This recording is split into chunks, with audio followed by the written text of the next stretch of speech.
Hello everyone, তো বেশ কিছুদিন আগের বানানো দিলখুশের রেসিপিটা আজকে তোমাদের সাথে শেয়ার করে নিচ্ছি। খুব কম উপকরণ দিয়েই তৈরি করে নেওয়া যায় এই দিলখুশ। ঘি আর রিফাইন্ড তেল মিশিয়ে নিতে হবে 1 কাপ। এবার তোমরা সেটা পুরোটা ঘি নিতে পারো, আবার পুরোটা তেলও নিতে পারো, তবে ঘিয়ের পরিমাণটা বেশি থাকলে টেস্টটা আরও ভালো হয়। তো এই ঘি আর তেল একসঙ্গে খানিকটা গরম করে রেখে দিতে হবে, আর অন্যদিকে নিয়ে নিতে হবে 2 কাপ চিনি আর 1 কাপ জল। একটা ফাটানো এলাচ দিয়ে সেটাকে আমি ফুটিয়ে নিয়েছি।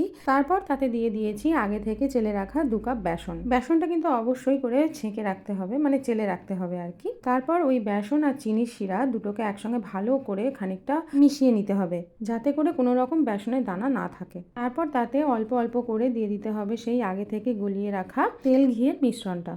অল্প অল্প করে দিতে হবে আর খুন্তি দিয়ে কন্টিনিউয়াসলি নেড়ে যেতে হবে। এইভাবে নাড়তে নাড়তে দেখা যাবে যখন শেষের দিকে শুকনো হয়ে এসছে, তখন একটা থালায় তেল বা ঘি কিছুটা মিশিয়ে নিয়ে তার উপরে সেই যে মিশ্রণটা তৈরি করা হয়েছে সেটাকে ঢেলে দিতে হবে।